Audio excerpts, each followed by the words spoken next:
అదే RTV app వార్తల్ని క్షణాల్లో చదివే అవకాశం ఉంటుంది. ఒక న్యూస్ పేపర్, ఒక టెలివిజన్ ఛానల్ మీ చేతుల్లో ఎప్పుడూ ఉంటాయి. నా పేరు వాణి సార్. నేను ట్రాన్స్జెండర్. నేను ఇంతకుముందు ఏదో మా హోటల్లో పని చేసుకుంటూ ఉండే, వేరే పని మీద కర్నూలు వెళ్ళొస్తుంటే నాకు యాక్సిడెంట్ అయింది. యాక్సిడెంట్ అయ్యి 5 సంవత్సరాలు అయిపోయింది సార్. 5 సంవత్సరాల నుంచి నేను ఇలాగే ఉన్నాను. మంచానికే పరిమితం అయిపోయాను. నా ఆరోగ్య పరిస్థితి బాగుండటం లేదు.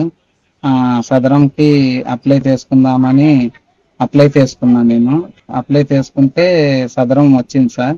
వస్తే దాంట్లో పర్సెంట్ లేదు అని చెప్పారు. మళ్ళా అదే హాస్పిటల్ వాళ్ళు సార్ వాళ్ళు రెండోసారి సదరానికి అప్లై చేసుకోమని చెప్పారు సార్. వాళ్ళు చెప్పితే చెప్పేటానికి రెండోసారి అప్లై చేసుకునే టైంకి ఎలక్షన్ కోడ్ పడి ఆగిపోయింది సార్.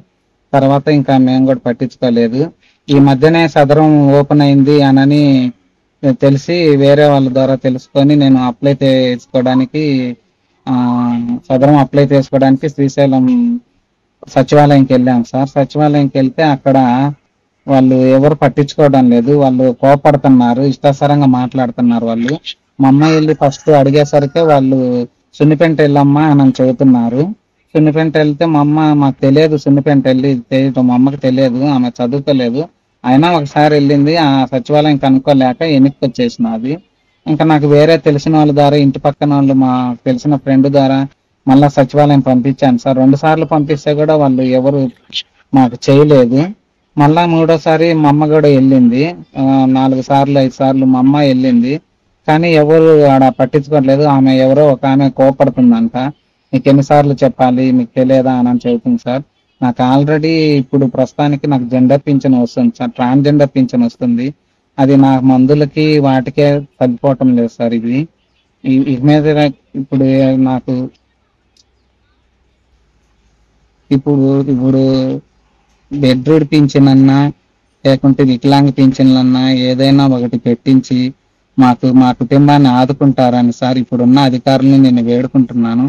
ఏ విధంగా అయినా సరే నాకు కొంచెం సాయం చేసి ఇది కొంచెం పై అధికారుల వరకు వెళ్ళి నాకు హెల్ప్ అయ్యేలాగా చేయండి సార్. నమస్కారం సార్. నా పేరు లక్ష్మమ్మ, వాణి వాళ్ళ అమ్మని. నేను మా యాక్సిడెంట్ అయ్యి 5 సంవత్సరాలు అవుతుంది. మంచానికే పరిమితం అయింది. నేను సదరం సర్టిఫికెట్ పెట్టుకోవటానికి శ్రీశైలం సచివాలయానికి పోయినాను. నేను వాళ్ళు పట్టించుకోకుండా ఏం చేయకుండా ఎట్లా అంటే అట్లా అని, ఒక ఆమె అయితే మరి దూరంగా చుండిపెంట పోయి ఆడపోయి పెట్టుకోండి, ఎడ పని కావట్లా, ఎడ ఏం కావట్లేదు అని మాట్లాడింది.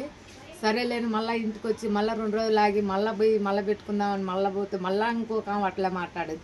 ఒకళ్ళు మార్చి ఒకళ్ళ మీద ఒకళ్ళు చెప్పుకుంటారు. సరే ఒక ఆమె ఉండి నువ్వు సున్నిపెండ పోయి పెట్టుకోపోమ్మ పని అవుతుంది అంటే నేను సున్నిపెండ పోయా. నాకైతే తెలవలేదు. ఆ సున్నిపెండ పోయి నేను కనుక్కోలేక వెనక్కి తిరిగి వచ్చినాను. నేను వచ్చిన తర్వాత మళ్ళీ పోయినా. నేను పోతే వాళ్ళు ఒకళ్ళ మీద ఒకళ్ళు చెప్పుకొని మమ్మల్ని ఎన్నిసార్లు తిప్పించారు, అన్నిసార్లు తిప్పించారు.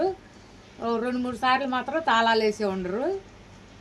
మళ్ళీ 4-5 సార్లు పోయినాక మళ్ళీ ఒకసారి ఓపెనింగ్ అయినదని ఎవరో చెబితే మళ్ళీ నేను పోయినా. మళ్ళీ పోయి అట్లా అడిగితే వాళ్ళు ఎట్టనో మాట్లాడుతున్నారు. లేదు అయిపోయినాయి, ఏంది 350 పెట్టినాము, ఇప్పుడు ఇంకా పెట్టుకునే ఎలువు, తర్వాత ఎప్పుడు మేము రాపోండి మేము చెప్తాము అప్పుడు అని మాట్లాడినారు. నేను వెనక్కి తిరిగి వచ్చినాను.